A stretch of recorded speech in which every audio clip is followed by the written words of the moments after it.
बहुत बहुत नमस्कार दोस्तों।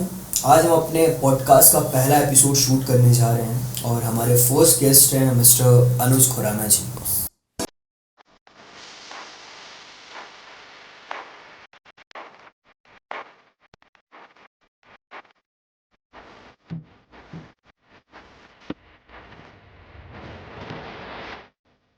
कैसे हैं सर आप? मैं एकदम बढ़िया। आप बताओ सर, आप कैसे हो? बहुत अच्छा हूँ sir, thank you so much. तो अनुज भाई, आपका होम टाउन कहाँ पे है? मेरा होम टाउन मखू है। It's a town in district Firozpur, Punjab. मेरा जन्म वहाँ पे हुआ था कुछ साल। फिर मैं गाज़ियाबाद में रहा, जो दिल्ली के पास में है। एंड देन जब मैं 9 साल का था तो हम हमारे होम टाउन मखू में वापस चले गए। सो ये मेरा बैकग्राउंड है कि मैं कहाँ से हूँ। मेरी स्कूलिंग भी मखू से हुई है। मेरी कॉलेज मैंने फ़िरोज़पुर से किया है। सो ये है मेरी कि मैं कहाँ से हूँ। क्या बात है सर। तो सर, बॉम्बे आप कितने सालों पहले आए हुए थे? बॉम्बे मैं एक्चुअली आया था 2011 में। तो अभी मेरे को ऑलमोस्ट 15 साल होने को 15 साल पूरे होने वाले हैं मेरी बॉम्बे की जर्नी के। एंड तब से बहुत ही उतार चढ़ाव देख चुका हूँ मैं मुंबई के। But that's life, ups and downs are part of it. And Mumbai is like my home now. और अभी मैं अपनी मॉम के साथ मुंबई में ही रहता हूँ। तो अभी मैं मुंबई को ही अपना घर बोलता हूँ। वाह अनुज भाई, 15 साल एक बहुत लंबा टाइम होता है। और कैसे आपने शुरू किया, मतलब आपका फर्स्ट ब्रेक क्या था? जो आपको फर्स्ट ब्रेक टीवी में या मूवी में या जो भी आपको, जो आपने फर्स्ट कैमरा अपीयरेंस दिया हुआ था? सर बहुत ही इंटरेस्टिंग सी स्टोरी है। मैंने अपना जो वो बोलते हैं ना, मैं इंसिडेंटल एक्टर हूँ। मतलब मेरा जब मैं कॉलेज स्कूल में था तो आई वाज नॉट कीन कि मैं इस फील्ड में जाऊँ। But I started my career as a in corporate world. तो मेरी एक I was working with an airlines as a cabin crew. तो मैं वाह। उसकी ट्रेनिंग के लिए बॉम्बे में आया था। उस दौरान मेरे एक बहुत ही, जिन्हें मैं अपना मेंटर भी मानता हूँ, एपी अभिषेक सर, तो उन्होंने बोला कि वाई डोंट यू ट्राई, कि तो मुंबई में है। तो मैंने अपना पहला पोर्टफोलियो करवाया मुंबई में हुमायूं भाई से, जो काफ़ी अच्छा काम कर रहे हैं आज के टाइम में।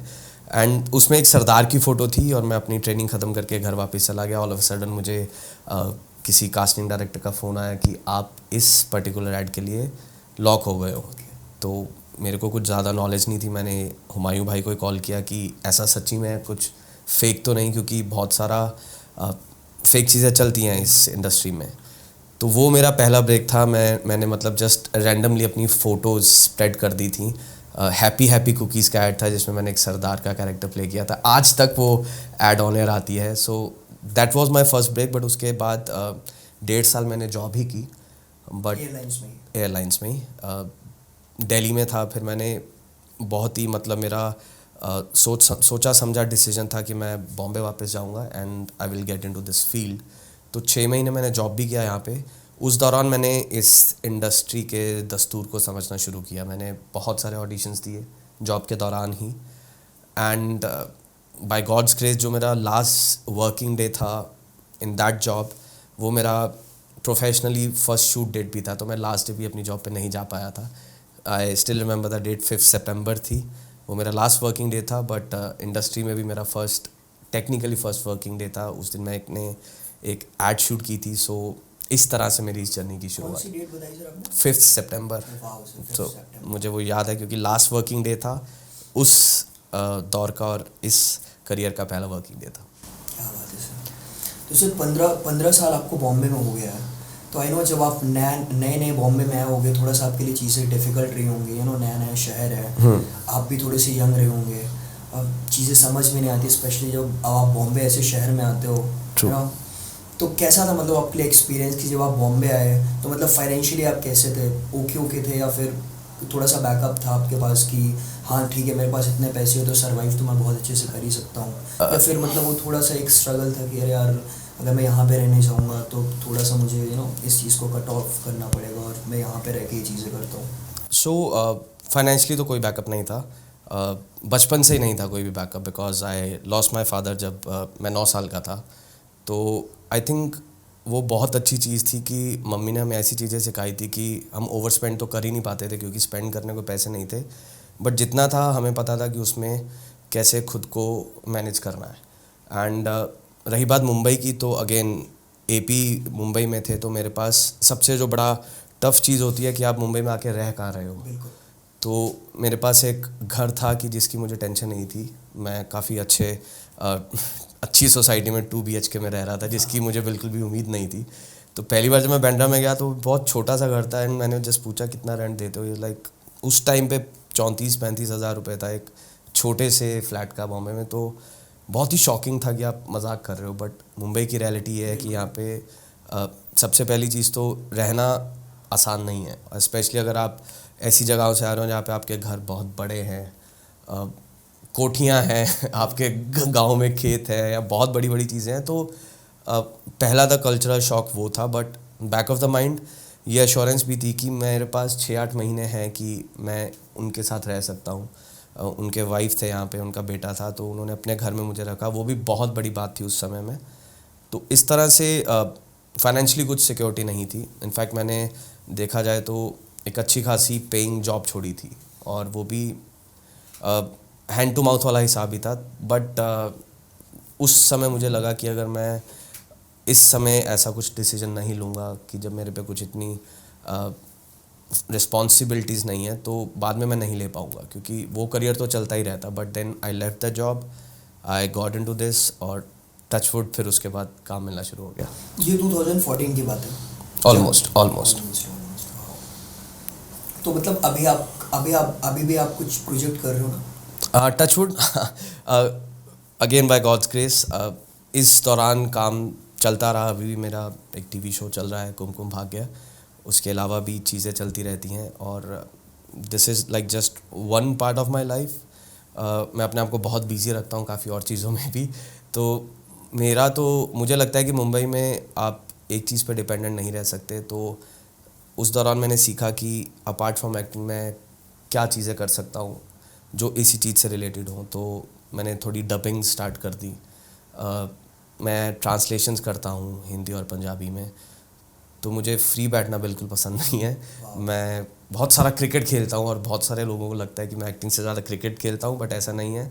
आई थिंक मैं अपने टाइम को बहुत अच्छे से मैनेज कर पाता हूँ, और मुझे फ्री बैठना बिल्कुल पसंद नहीं है। तो जितना भी मैं अपने दिन का ज़्यादा से ज़्यादा यूटिलाइज कर पाऊँ, तो मेरा फोकस रहता है कि क्रिकेट आप कहाँ पे खेलना पसंद करते हो, टर्फ पे या ओपन ग्राउंड में?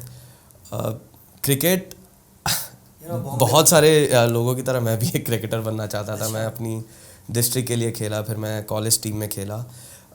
फिर जब मुंबई आया तो क्रिकेट छूट गया, फिर धीरे धीरे उसकी शुरुआत हुई। अभी बहुत सारा कह सकते हैं एज एन एक्टर जो मैं जिस लेवल का क्रिकेट खेल सकता हूँ, तो मैं उसमें टॉप नॉच लेवल का क्रिकेट खेलता हूँ। एक सेलिब्रिटी क्रिकेट लीग होती है, जिसमें जैसे मैं पंजाब की टीम से खेलता हूँ, तो रीजन वाइज हैं।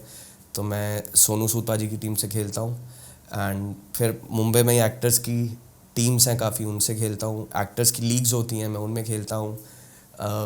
एंटरटेनर्स की लीग होती है, मैं उनमें खेलता हूँ। तो क्रिकेट इज़ लाइक मेरा स्ट्रेस बस्टर। तो प्रोफेशनली मैं एक्टर हूँ, बाय पैशन मैं क्रिकेट खेलता हूँ। तो अनुज भाई, आप इतने टाइम से काम कर रहे हो, इतना लंबा सफ़र है आपका, और आपने ऑफ कोर्स इतना ज़्यादा काम भी किया इंडस्ट्री में। तो डू यू थिंक कि अभी तक आपको वो एक एक हर आर्टिस्ट का आई थिंक जैसे वो काम करना शुरू करता है, उसको समझ में आता है कि अरे यार, मेरे को लाइफ में एक बार ये रोल करना है, या मुझे एक बार ये कैरेक्टर मिलना चाहिए। एक ड्रीम कैरेक्टर होता है कि अरे यार, अगर मेरे को ये मिल जाए तो मज़ा ही आ जाएगा भाई। ये तो मैंने क्यों सोचा हुआ था कि ऐसा कैरेक्टर मैं करूँगा एक दिन। तो इतने वक्त में आपको क्या वो कैरेक्टर मिला है, मतलब अभी तक, या अभी भी आप वेट कर रहे हो कि नहीं यार, अभी भी मैं थोड़ा इंतज़ार में हूँ कि मुझे ये रोल मिलेगा? ऑनेस्टली मैं इतना आगे का नहीं सोचता हूँ। मुझे नहीं लगता कि मैं ऐसा सोचता हूँ कि ये कैरेक्टर तो मुझे करना ही है। मुझे लगता है जो मिल रहा है उसको अच्छे से करो, क्योंकि कई बार ऐसा भी लगता है कि जो मैं आज कर रहा हूँ, 5-6 साल पहले मैं उस चीज़ के लिए तरसता था कि मेरे को एक कंटिन्यूटी शो मिल जाए, या मेरे को ऐसा हो जाए, या मेरे को ऐसा कैरेक्टर मिल जाए। ऑफ कोर्स कई बार लगता है कि अगर ये मैं कर पाऊँ तो अच्छा होगा, बट आई ऑल्सो बिलीव कि जब आपका टाइम आएगा तो आपको वो चीज़ खुद से मिल जाएगी। आप अपने सिर्फ एफर्ट्स डाल सकते हो उसके लिए। तो वो मैनिफेस्टेशन चलती रहती है कि कभी तो अपनी भी क्लिक करेगी। एंड इंडस्ट्री सच कि बहुत सारे कॉम्बिनेशंस सही बैठने चाहिए। It's not just your audition, आपको सही जगह पे सही टाइम पे भी होना चाहिए। फिर दूसरे को भी उसी कैरेक्टर की वैसी रिक्वायरमेंट है कि नहीं। तो it's a combination of so many things, और उस कॉम्बिनेशन में बैठने में कई बार टाइम लग जाता है, कईयों का फट से हो जाता है। तो जब टाइम आएगा तो वैसा भी कैरेक्टर मिल जाएगा। मतलब ऑफ कोर्स आप उस टाइम पे बिलीव करते हो। कई बार जैसे हम किसी चीज़ के लिए बहुत ज़्यादा एफर्ट डालते हैं, एंड आई एम श्योर कि आपने ऐसी चीज़ से गुजरे होगे कि हम बहुत ज़्यादा एफर्ट डालते हैं फिर भी हमें वो चीज़ नहीं मिल पाती है। और कई बार क्या होता है कि हम आई थिंक उस गली में गए हुए भी नहीं होते, सिर्फ अपने घर पे ही होते हैं और हमें कुछ ऐसा मिल जाता है जिसकी उस मोमेंट में सबसे ज़्यादा हमें ज़रूरत होती है। ट्रू, मानते हो आप इस बात को? बिल्कुल मानता हूँ, और ऐसा ही होता है।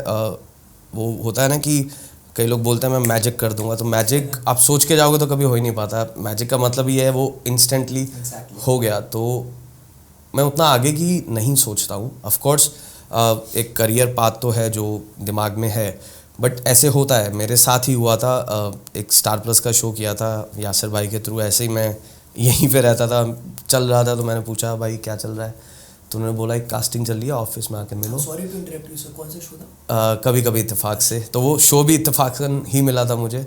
ऐसे ही चल रहा था, शहर पर निकला हुआ था, यासिर भाई मिले, उनके साथ पहले बहुत काम किया था, बहुत टाइम के बाद मिले हम एक दूसरे को। तो कहते हैं आप ऑफिस आओ, ऑडिशन दो, और वो क्लिक कर गया। तो कई बार होता है कि आप दरवाज़ा खटखटाते रहते हो बट वो काम नहीं बनता, और कई बार चीज़ें ऐसे भी हो जाती हैं। तो प्रोसेस को फॉलो करता हूँ, और जब जब जो होना है मुझे लगता है वो तभी ही होना है।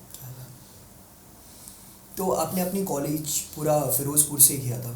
हाँ, मैंने कॉलेज अपना फिरोजपुर से किया। वो जो मखू है वहाँ से 1 घंटे की दूरी पर था।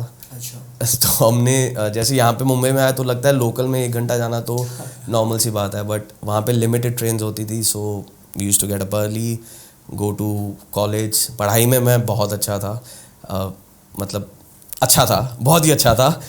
तो सच में आप अच्छे थे या मतलब? नहीं, सच में अच्छा genuinely था। मतलब मेरी 10th में तो मैं मेरिट लिस्ट में आया था। देन अच्छा, कॉलेज में भी टॉप परफॉर्मर टाइप। वाह।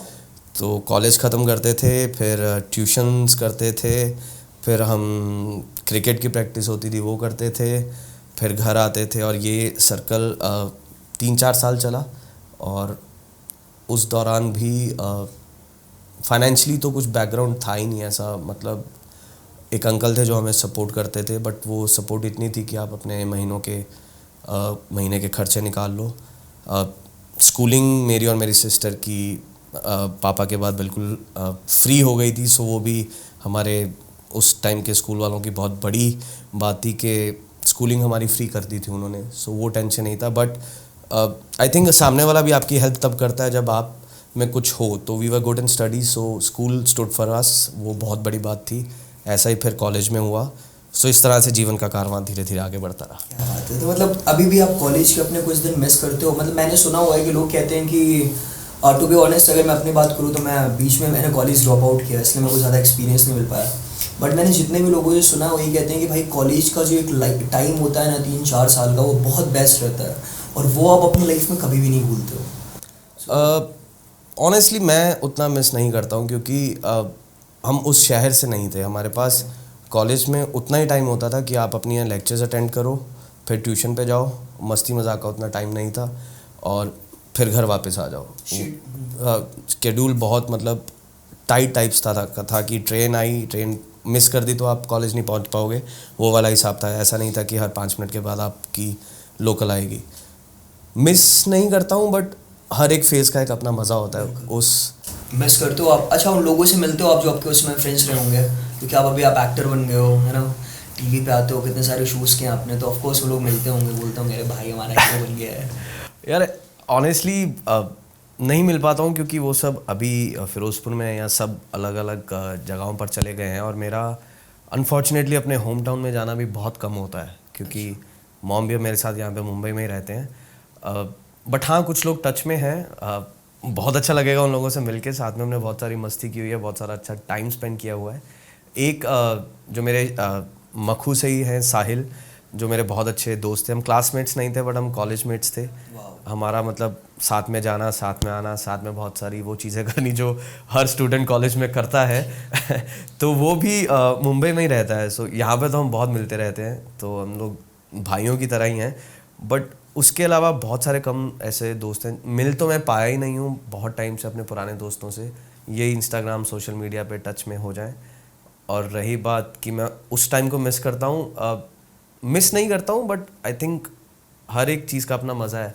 कॉलेज लाइफ का अपना मज़ा था, थोड़ा स्केड्यूल हमारा ऐसा होता था कि बहुत कट टू कट होता था कि सुबह जाना है, फिर कॉलेज में मस्ती करनी है, फिर कोचिंग मतलब ट्यूशन पे जाना है, and then you have to go for your cricket thing, और फिर आपकी ट्रेन का टाइम हो जाना है। तो उतना मिस नहीं करता हूँ, बट वो दौर भी बहुत मज़ेदार। आई थिंक इस मोमेंट तक अभी आप क्लियर नहीं थे, या आपके जहन में भी नहीं रहा होगा कि मुझे एक्टर बनना है। जैसे कि आपने बताया कि बॉम्बे आने के बाद ही वो चीज़ें ना एक एक्सीडेंटल हुई है। आई थिंक इस मोमेंट तक आपको क्रिकेटर बनना था लाइफ में। क्रिकेटर बनना था for sure, but I think उस उम्र में मेरे को इतनी सहजता आ गई थी, all thanks to my mom and sister, कि अगर चीज़ें आपके लिए काम नहीं कर रही हैं, हर एक चीज़ का एक टाइम होता है। कि मैं अंडर 19 तक अपनी डिस्ट्रिक्ट के लिए खेला, अंडर 19 तक उसके बाद आप क्या खेल पाओगे, आपकी उम्र हो रही है। तो उस बैगेज को मैं आगे लेके नहीं चला कि मैं वो नहीं बन पाया। और पढ़ाई में अच्छे थे तो I gave examination for CAT MAT, उसमें भी मेरे अच्छे स्कोर्स आए। एडमिशन नहीं ले पाए क्योंकि फ़ीस का चक्कर था, तो काफ़ी महंगे कॉलेजेस थे, क्योंकि आईएम्स में नहीं हुआ था। सो एक्सेप्टेड इट, एंड फिर पता चल गया कि अभी लाइफ तो जीनी है, तो इंटरव्यूज़ देने शुरू कर दिए। उस टाइम चंडीगढ़ मोहाली में ये बीपीओज़ का बहुत बड़ा कल्चर था, इंटरनेशनल बीपीओज़ आए थे वहाँ पे, और डोमेस्टिक कॉल सेंटर्स भी फट से रिजेक्ट कर देते थे कि आपको तो इंग्लिश बोलनी नहीं आती है। तो वो टाइम भी देखा है कि आपको एक डोमेस्टिक कंपनी फर्स्ट राउंड के बाद ही रिजेक्ट कर रही है कि आप इंग्लिश नहीं बोल पा रहे हो। तो उसको भी चैलेंज माना, और फिर 6-8 महीने के बाद जो डेल की उस रीजन की बेस्ट बीपीओ होती थी, उसमें 6 महीने काम किया, डेल टेक्नोलॉजीज़। और आई थिंक वो चेंजिंग मोमेंट था मेरे लाइफ का, क्योंकि वहीं पे एपी मुझे मिले अगेन बिकॉज ऑफ क्रिकेट, क्योंकि ट्रेनिंग में ही हमने उनकी टीम की बैंड बजा दी थी। सो वहाँ से बॉन्डिंग अच्छी हुई, एंड फिर उसके बाद मुझे लगता है कि कड़ियाँ जुड़ती चली जाती हैं। एक बंदा था जो डेल छोड़ के जा रहा था, उसको जेट एयरवेज में जॉब मिल गई थी। सो ही सेड कि व्हाई डोंट यू ट्राई। अखबार में पढ़ा, I tried, I got through it. 3-4 महीने के बाद मैंने जेट ज्वाइन किया था, क्योंकि उसकी भी एक सिक्योरिटी देनी होती थी, 50,000 रुपया, वो नहीं थे। अच्छा। तो मतलब थे, बट आनाकानी चल रही थी कि नहीं देने, आप जो कर रहे हो सही है। तो कर आके वो दिए, फिर मुंबई आए। और मुझे लगता है जो होता है अच्छे के लिए होता है। अच्छा हुआ कि मैंने एमबीए नहीं की। मेरे बहुत सारे दोस्त हैं जिन्होंने पढ़ के, मतलब आई एम नॉट सेइंग कि it's wrong, but they are somehow not contempt, कि वो भी काफ़ी हैक्टिक शेड्यूल से जी रहे हैं। और मैं खुश हूँ कि मैं अपनी मर्ज़ी का मालिक हूँ, एक फ्रीलांसर हूँ। आई नो हमारी जॉब के अपने चैलेंजेस हैं, बट जो होता है मुझे लगता है अच्छे के लिए ही होता है। अब आपका फैमिली बैकग्राउंड कैसा था? मतलब आपकी जॉइंट फैमिली थी या सिर्फ मम्मी डैडी और दीदी रहते थे आप लोग साथ में? मैं मॉम, हम जॉइंट फैमिली से थे, but during after my birth Makhu में एक फ्लड आया था, and we were financially very good, but that flood took away so many things. तो वी शिफ्टेड टू गाज़ियाबाद, और फिर हमने वापस आए। आई थिंक 98 में हम वापस आए थे, एंड 99 में पापा की डेथ हो गई। तो तब तक जॉइंट फैमिली नहीं थी, बट वो इतना क्लोजली निट लोग हैं कि इधर चाचा हैं तो इधर ताया जी हैं, तो पीछे बुआ जी हैं, सामने मौसी जी हैं। बहुत ही क्लोज निट ग्रुप ऑफ लोगों का था, जिन्होंने हमें हर मोड़ पे मदद की, एंड ऐसा चाइल्डहुड रहा है। मतलब ज़्यादा कनेक्टेड, ज़्यादा क्लोज आप ऑब्वियसली अपनी मम्मा से ही रहे होगे। Obviously very close to my mom और माई सिस्टर, एंड जो उन्होंने उस दौरान गाइडेंस दी, जो उन्होंने पढ़ाई के लिए बहुत मार पड़ती थी, मतलब बेलन तक पढ़ते थे, बट वो सिर्फ पढ़ाई के लिए पढ़ते थे। डिसिप्लिन उन्होंने बचपन से ही डाल दिया था कि आपको अगर 3 से 5 पढ़ाई करनी है तो पढ़ाई करनी है, 5 से 8 आपका जो टाइम है आपको गली में खेलना है, आपको क्रिकेट खेलना है, दोस्तों के साथ जाना है, गेड़ी मारने जाना, जो मर्जी करो। बट अगर 3 से 3-5 हो गए तो बेलन उड़ते हुए देखे हमने बचपन में, बर्तन टेढ़े मेढ़े होते हुए देखे हैं। तो अच्छा ही किया जो हमारे साथ किया। डिसिप्लिन एक जीवन में बचपन से ही सीख लिया था, एंड उसके बाद हम फ्री थे, अपने 2 घंटे पढ़ो। बहुत सारे बच्चे ऐसे भी थे जो 8-8 घंटे पढ़ते थे, बट ये बहुत अच्छी चीज़ थी कि 2 घंटे जो चीज़ करते थे अच्छे से करते थे, उसके बाद जाओ, जो करना है करो, and then come back home. Don't do things which are not needed in your life, जो उल्टी पुल्टी चीज़ें हैं। पंजाब में उस टाइम ड्रग्स का बहुत कल्चर था, तो बट इतना ट्रस्ट था पेरेंट्स को, मॉम को, कि ये जाएंगे तो घर वापस आएंगे तो उस संगति में नहीं जाएंगे। तो वो बहुत ही अच्छी चीज़ थी कि हम शुरू से ही फ्री फ्लोइंग थे, बट जो चीज़ करते थे वो मन लगा के करते थे। आई थिंक एक चीज़ अगर 2 घंटे में हो जाती है, आप उसमें 2 घंटे अच्छे से लगा लो, तो उसके लिए 8 घंटे की ज़रूरत नहीं है। तो ये बचपन से ही एक आदत मम्मी ने डाल दी थी। तो आपने अपनी लाइफ के जो भी डिसीजंस लिए हैं ना कि मुझे क्रिकेटर बनना है लाइफ में या मुझे जॉब करनी है, and then you came to Bombay and someone told me that you become an actor, तो आपने अपनी मम्मी से डिस्कशन किए अपने सारे डिसीजंस के लिए कि मम्मी मैं ये करना चाहता हूँ लाइफ में, व्हाट डू यू थिंक? और आपने सोचा कि नहीं यार मुझे ऐसा लग रहा है कि मैं इस चीज़ में बेस्ट हूँ तो मैं ये चीज़ करूँगा। जैसे आपने बताया कि सबसे पहले आपका जो फर्स्ट ड्रीम था आपका क्रिकेटर बनना। तो तो आपने वो डिस्कशन किया हुआ था, मम्मी ने सलाह दी थी, आपने सोचा हुआ था कि मुझे क्रिकेटर ही बनना है, this is my passion, I know my self, तो मैं यही चीज़ करूँगा। यार ऑनेस्टली उस टाइम इतनी चॉइसेस नहीं थी हमारे पास, तो ये विकल्प नहीं थे कि आपको डॉक्टर बनना है, ये बनना है, ये बहुत ही लिमिटेड रिसोर्सेज थे। तो आपको उसी में से ऑफ कोर्स मॉम की गाइडेंस तो थी, but at the same time जैसे मैंने कहा, आप में उतनी समझ खुद भी होनी चाहिए थी कि अभी उम्र हो गई है तो मैं उस बैगेज को कब तक लेके चलूँगा कि नहीं 2 साल और दे दूँगा तो क्या फ़ायदा। और इतनी रियलाइजेशन भी हो गई थी कि मैं उस लेवल का प्लेयर नहीं हूँ कि that I be a good cricketer in that circuit to play for India. हाँ, तो एक तो वो था। फिर जब ये MBA का टेस्ट दिया तो भी रियलाइजेशन हो गई थी कि अगर करनी है तो अच्छी जगह से करो, नहीं तो ये प्राइवेट इंस्टीट्यूशंस का आपको उतना आउटकम नहीं मिल पाएगा। तो वो आइडिया भी ड्रॉप कर दिया। Then I was going with the flow because college के बाद जो लग रहा था, जो अभी भी लाइफ में हो रहा है, तो हम कभी घर पे भी ये बात करते हैं, बोनस जी रहे हैं, तो जो जी रहे हैं खुल के जी रहे हैं और अच्छे से जी रहे हैं।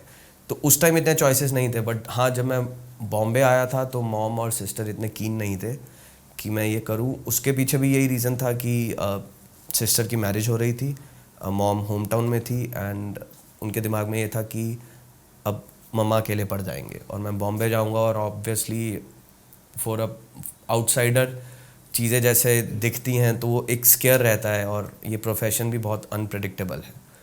तो वो था, उन्होंने रोका, मैंने वो बहुत रोका। हमारे पास अभी भी हैंड रिटन चिट्ठियाँ हैं कि आपके पास ये 6 महीने, 8 महीने, 12 महीने में है, ये टाइम आप करो, और नहीं हुआ तो आप वापस आ जाना।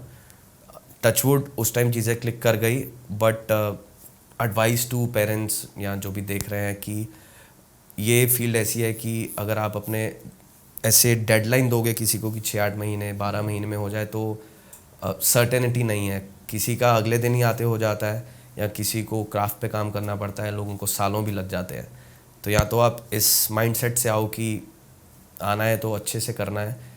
टाइमलाइन बहुत ही ट्रिकी चीज़ है इस फील्ड के लिए, क्योंकि मुझे नहीं लगता इसके लिए कोई प्रोफेशनल ऐसी क्वालिफिकेशन है कि आपको एक्टर बनना है तो आपको BCom करके आना है या आपको ये आना है, तो आप आ सकते हो। This is an open field.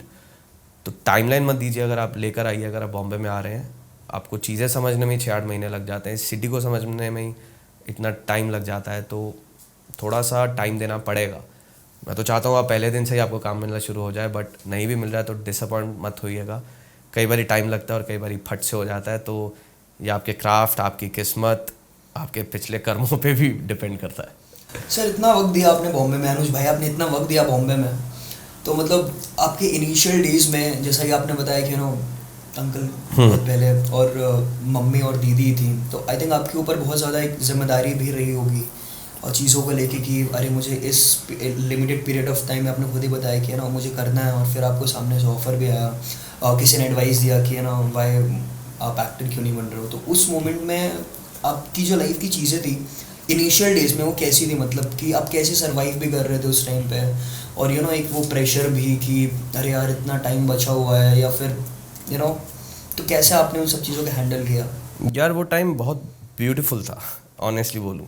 मेरे पे घर की बिल्कुल स्ट्रेस नहीं थी कि मुझे कहाँ रहना है। तो पहला तो रेंटल सॉर्टेड था बिकॉज ऑफ AP, एंड बहुत अच्छे से रह रहा था मैं उस दौरान।